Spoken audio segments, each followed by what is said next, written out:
함께 인사 나누시죠. 사랑합니다.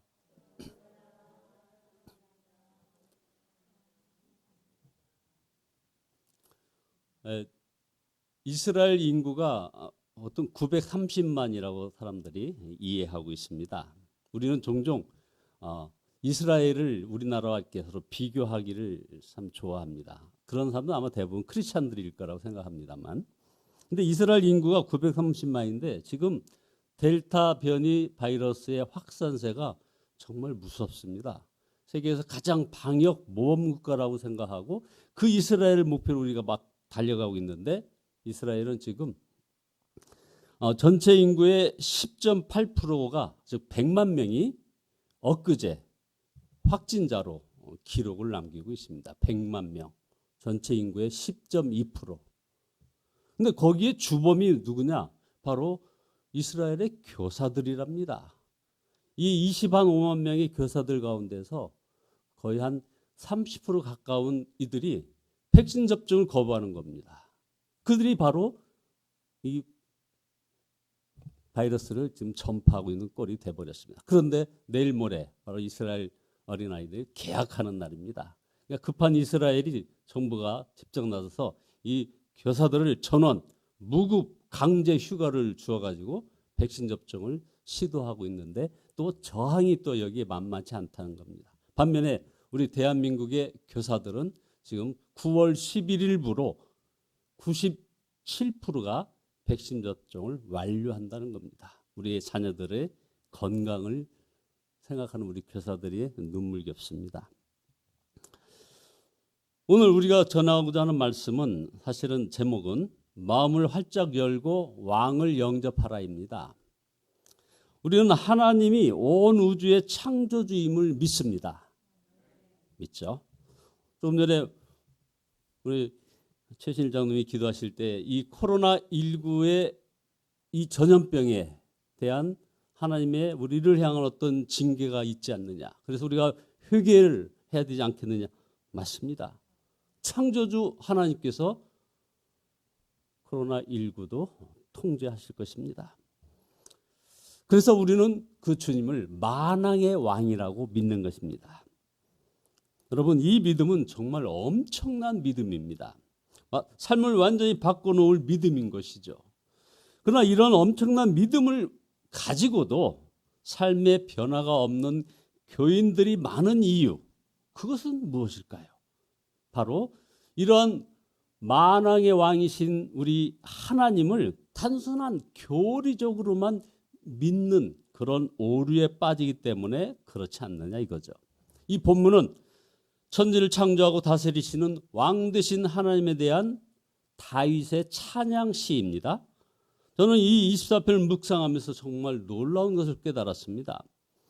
많이 묵상하고 여러 차례 묵상을 하지만은, 그러나 이 다윗은 하나님이 창조주이신 그리고 왕이심을 아는 것이 아니라, 그러니까 다윗은 우리 하나님이 단순한 창조주요 왕이라는 것만 아는 것이 아니라 그 하나님을 직접 만난 사람이라는 것입니다. 이것이 저를 막 흥분하게 합니다. 그렇지 않다면야 도저히 문들아 너희 머리를 들어라, 영원한 문들아 활짝 열어라, 영광의 왕께서 들어가신다라고 이 7절부터 시작되는 표현이 나올 수 없는 것이죠. 이건 문학적인 상상력에 그치는 것이 아니라 이 말입니다. 왕이신 하나님을 뵙지 않는 사람은 이런 표현을 쓸 수 없는 그런 표현이라 이거죠. 이사야 6장에 보면 이사야가 하나님을 만나는 장면도 아주 다이나믹합니다. 스데반 집사가 순교할 때의 기록도, 또 사도 바울이 회심할 때의 기록도 분명히 왕이신 하나님을 만났을 때나 가능한 그런 표현들입니다. 자, 그러면 저는 이 시편 24편을 준비하면서 내내 왕이신 하나님에 대한 생각으로 아주 충만했습니다. 우리 모두가 다 왕이신 하나님을 만날 수 있다면 얼마나 좋을까? 두려운 일이기도 하지만 오늘 말씀을 읽으면서 그것을 하나님이 원하신다는 생각을 했습니다. 이것이 바로 부흥이구나 하는 생각도 했죠. 어제는 잠을 제대로 자지 못하면서 이상한 흥분이 몰려왔습니다. 이 코로나19 이 팬데믹 상태가 모든 것을 뒤죽박죽 해놨습니다. 우리 장로님의 기도가 아니더라도 지금 우리 모든 것이, 특히 우리 한국의 기독교, 세계의 기독교가 지금 엄청난 혼란에 빠졌습니다. 타격을 입었습니다. 우리 강우식 목사님의 여러 통계의 인용대로 우리는 많은 걸 염려합니다. 그런데 묘한 느낌이 들었습니다. 코로나19가 모든 것을 뒤흔들어 놨는데 우리 기독교계에서 뭘 유일하게 남겨놨을까? 다른 것은 다 흔들어 놨는데 예배만은 분명하게 존재하더라는 겁니다. 결국 우리 하나님께서는 예배 이후에 다른 것에 대해서 뭔가 좀 다른 뜻이 계신 것 아닌가 하는 그런 느낌이 막 몰려왔습니다. 하나님을 왕으로 모시는 바로 그 예배만을 지금 온라인이든 대면이든 여전히 존재하지 않습니까? 우리가 교리적으로만 하나님이 천지 만물의 창조주여 만왕의 왕이라고 믿지 않고 정말 왕이신 하나님을 믿게 된다면 우리는 사실 놀라운 삶을 살게 되는 것입니다. 많은 성경학자들은 오늘 본문이 이 다윗이 여호와의 법궤를 예루살렘 성으로 옮겨올 때 너무나 기뻐서 아이처럼 춤을 추며 불렀던 그런 노래라고 해석을 합니다. 사무엘하 6장 14절에 다윗은 모시로 만든 에봇만을 걸치고 주님 앞에서 온 힘을 다하여 힘차게 춤을 추었다라고 표현하고 있습니다. 당시 다윗의 이런 행동은 많은 사람들의 눈에는 비정상적이었기에 마침내 드디어 아내 미갈이 그런 다윗을 비난했을 정도까지 되었죠. 그러나 이 기사는 1절 다윗의 고백, 땅과 그 안에 가득 찬 것 모든 것 다 주님의 것이다 하면서 온 누리와 그 안에 살고 있는 모든 것도 주님의 것이라는 이 고백이 단순한 다윗의 교리적인 고백이 아니라 체험에서 나온 고백이라는 것을 말해준다 이 말입니다. 다윗은 왕이 되려고 애를 쓴 사람이 아닌 것 우리 잘 알죠. 또 다윗은 부귀를 탐한 사람도 아닙니다. 그러나 성경을 읽어보면 다윗이 하나님의 복을 엄청나게 많이 받은 사람이었음을 우리는 알 수 있습니다. 그가 목동의 신문에서 왕이 된 것 말고도 말년에 하나님의 성전 건립을 위해 바친 재물의 그 양을 보면 정말 어마어마합니다. 역대상 29장에 보면 성전 건축 헌금으로 금 3,000달란트, 은 7,000달란트를 바쳤다는 기록이 있습니다. 이걸 금만 따져서 오늘날의 가치로 환산해 보니까 2조 원에 가까운 돈을 헌금을 한 겁니다. 다윗이 어떻게 그렇게 많은 재물을 인색한 마음이 없이 기꺼이 하나님께 드릴 수 있는 자리에까지 와 있었을까요? 바로 1절의 고백처럼 다윗은 정말 천지와 만물을 만드시고 다스리시는 창조주 하나님, 왕이신 하나님을 믿었던 것입니다. 우리가 하나님을 믿어도 다윗처럼 믿어야 하는 것입니다. 그때 우리의 인생이 바로 되게 되는 것입니다. 이 팬데믹, 이 코로나19 팬데믹 상황에서 우리 하나님이 원하시는 뜻이 무엇인가? 야, 한국교회 교인들 너희들 나 하나님을 정말 왕으로 모셔야 한다 하는 그런 메시지가 있지 않나 이런 생각을 하게 됩니다. 두 번째로 그러면 어떤 사람이 왕이신 하나님을 만날 수 있을까요? 3절에 보면 누가 주님의 산에 오를 수 있으며 누가 그 거룩한 곳에 올라갈 수 있느냐 하면서 4절 6절에 여러 가지 묘사를 했습니다. 자, 하나님을 만날 수 있는 사람의 조건은 시편 24편 4절에서 6절에 보면 8가지 나타납니다. 첫째, 손이 깨끗하고, 두 번째, 마음이 해맑고, 세 번역 표현입니다. 세 번째, 헛된 우상에게 마음이 팔리지 않고, 네 번째, 거짓 맹세하지 않고, 다섯 번째, 주님께서 주시는 복을 받고, 여섯 번째, 하나님으로부터 의롭다고 인정받고, 일곱 번째, 바로 주님을 매사에 찾으며, 여덟 번째, 바로 야곱의 하나님의 얼굴을 사모하는 사람. 바로 여러분 아닙니까? 이 새벽에 이 어렵게 예배에 참여하신 바로 여러분, 유튜브로 이 방송을 보는 바로 여러분들이 바로 이렇게 왕이신 하나님을 만날 수 있는 조건을 충족하고 계신 분이라고 저는 믿습니다. 자, 이러한 세세한 언급을 한마디로 말하면 마음이 거듭난 사람입니다.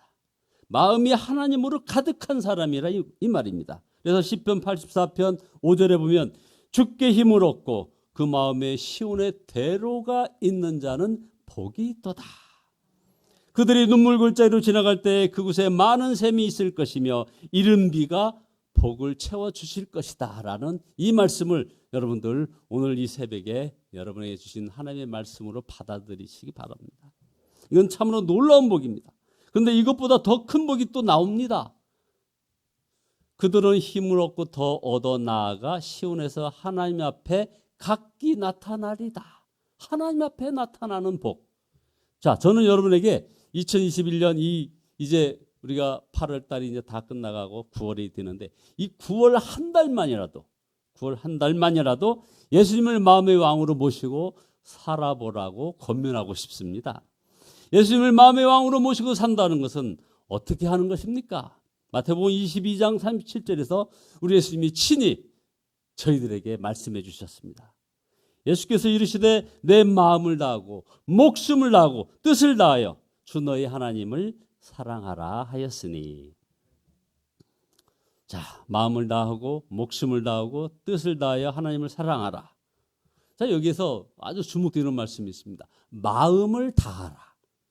그래서 온전히 예수님만 바라보고 사모하라는 말씀이 아니겠습니까? 그러면 예수님을 사랑하고 왕이신 예수님을 체험하게 된다는 이 말씀, 마음을 다하라. 예수님을 마음의 왕으로 모시면 그러면 어떤 마음이 될까요? 유대인들의 이야기를 담은 그 하시딤이라는 여기에 나오는 이야기가 하나 있습니다. 한 어머니가 자기 아들을 랍비에게로 데리고 갑니다. 그때 랍비가 아이에게 질문합니다. 얘야, 하나님은 어디 계시니? 내가 너에게 하나님 어디 계신가 한 이 말에 대한 답을 아이에게 그런다면 이 동전 한 개를 주마. 이렇게 어린아이한테 얘기했습니다. 이 랍비는 이 아이가 설마 이 어려운 질문, 즉 하나님은 어디 계시니 하는 이 질문을 답을 할 줄은 생각하지 않은 거죠. 그런데 이 아이가 대답합니다. 선생님, 제가 하는 질문에 다 대답을 주시면 저는 선생님께 동전을 2개 드리겠습니다. 당돌한 이 아이의 이 영적 성숙. 선생님은 저에게 하나님이 어디에 안 계신가를 말해줄 수 있습니까? 아이의 깨끗한 눈으로 보면 이 세상의 어떤 장소도 하나님이 안 계신 곳이 없는데 죄 많은 어른의 마음은 하나님을 찾기가 어렵다는 그런 교훈이 담긴 이야기죠. 그렇다면 이제 온 우주에 충만하신 하나님이 왜 이 좁디 좁은 우리 마음에는 못 들어오셔서 안타까워하시는 것입니까? 천군천마를 동원하시는 하나님께서 왜 우리가 마음을 열어야 들어오시는 것입니까? 정말 놀라운 신비인 것입니다. 온 우주에서 유일하게 하나님께서 마음대로 임하지 못하시는 영역이 하나 있습니다. 바로 우리 마음입니다. 이것이 우리를 인격적으로 만드셨다는 것을 또 단적으로 얘기하기도 하죠. 우리 마음만큼은 우리가 하나님께 열어드려야 들어오십니다. 사랑하는 사람이 있어도 마음만큼은 마음대로 할 수 없지 않습니까? 여러분들 특히 딸 자녀 키워보신 분들 딸도 어느 정도 크면 말이에요. 방문에 녹화하고 들어오세요. 우리 장모님 미로 미정이 키우실 때 어땠습니까? 이걸 붙여놓지 않습니까? 안타깝게도 에덴 동산에서 아담과 하와는 마귀를 마음에 받아들였습니다. 그리고 에덴 동산에서 쫓겨났습니다. 이 타락한 이후에 예수님은 우리를 위하여 이 땅에 오시고 십자가의 죽으심으로 구원의 길을 열어주셨으나 우리가 스스로 예수님을 마음의 왕으로 영접하기를 기다리고 계십니다. 지금 영상 4개를 사진을 준비했습니다. 좀 띄워주세요.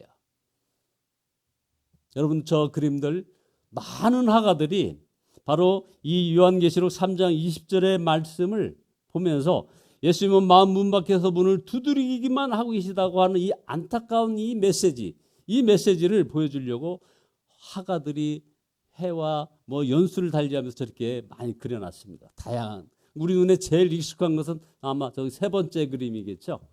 다른 많은 화가들이 또 이어서 그림을 그려놨어요. 만왕의 왕이 들어가시는데 누가 문을 닫아 놓습니까? 왕임을 모르는 사람들이기 때문에 그런 거 아니겠습니까? 왕이 없이 사는 것이 자유인 줄 알았습니다. 그런데 아닙니다. 죄와 육신의 종로도 사는 것입니다. 우리는 하나님께 온전히 헌신하도록 창조되었습니다.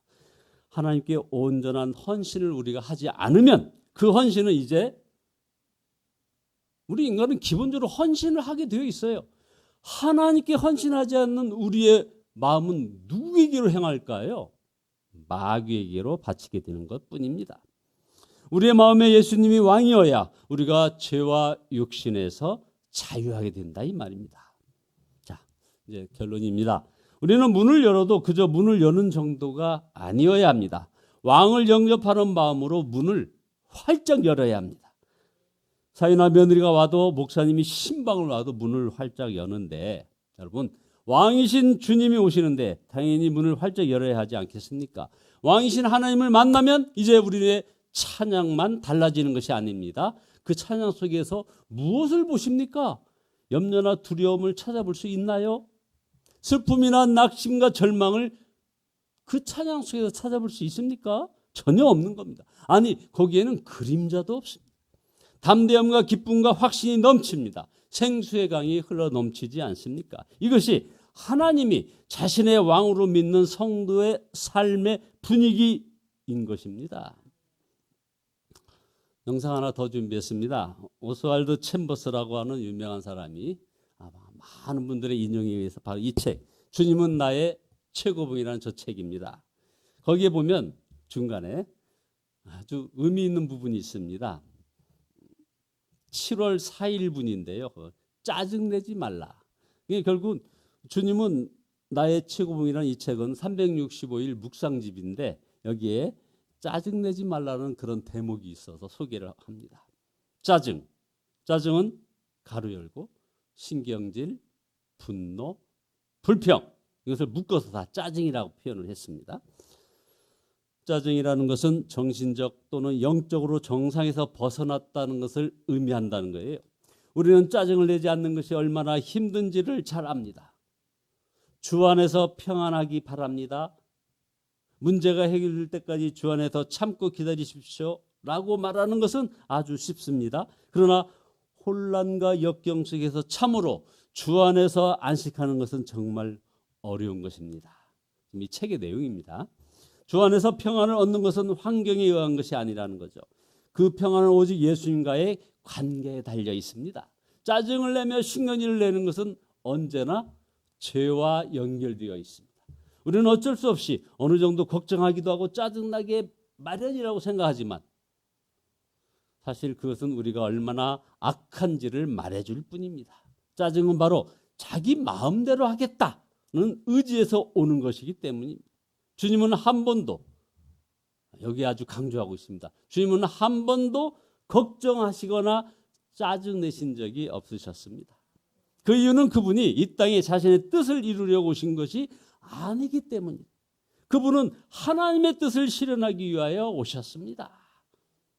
여기에 이제 오스왈드 챔버스의 아주 대표적인 그 강조점이 나오죠.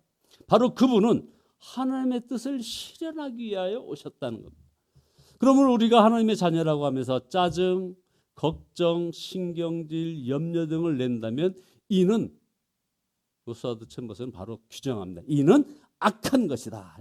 지금 나의 상황은 하나님께서 해결하시기에도 벅찰 것이라는 아주 어리석은 생각, 이것을 한 번이라도 한 적이 있습니까? 하고 묻습니다. 지금 모든 어리석은 생각은 다 접고 전능자의 그늘에 머물라라고 지금 권면을 하는 겁니다. 그리고 의도적으로 하나님께 이렇게 말씀하라는 겁니다. 그 어떤 것에 대하여도 염려하지 않으며 짜증내지 않겠습니다 라고 하나님께 말씀드리라는 겁니다. 우리의 모든 염려와 신경질은 하나님을 고려하지 않기에 발생되는 문제들이라는 거죠. 여기까지 해서 이 오스왈드 챔버스의 주님은 나의 최고봉의 7월 4일분은 끝이 납니다. 여러분, 예수님이 마음의 왕이 되시면 온 세상에 하나님이 왕 되심이 보이는 것입니다. 그러나 마음이 죄와 육신의 종로로 타면 하나님은 어디에도 안 계신 것 같이 보이는 것입니다. 자, 여러분, 저는 제 마음에 이제 예수님이 왕이 되시게 할 것입니다. 자, 그러면 여러분은 어떻습니까? 여러분도 마음의 왕이신 우리 예수 그리스도를 진정으로 영접하시는 그러한 여러분들 모두 되시기를 예수 그리스도의 이름으로 축원드립니다. 기도하시겠습니다.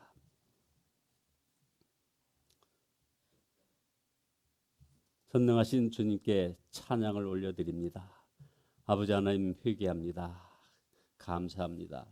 십자가 구원을 저에게 주시니 더욱 감사드립니다. 아버지 하나님이여, 참으로 왕을 영접하는 마음으로 우리의 마음의 문을 활짝 열어드리는 아름다운 고백들이 이 새벽에 주 앞에 올려드리오니 주님 받아 주시옵소서. 그리고 그 주님과 동행하며 예수님이 마음의 왕이됨을 온 세상이 선포하며 나아가는 우리의 사랑교회 성도들 모두 되게 축복하여 주시옵소서. 예수 그리스도의 이름으로 기도드리옵나이다. 아멘. 찬송가 546장입니다. 546장입니다.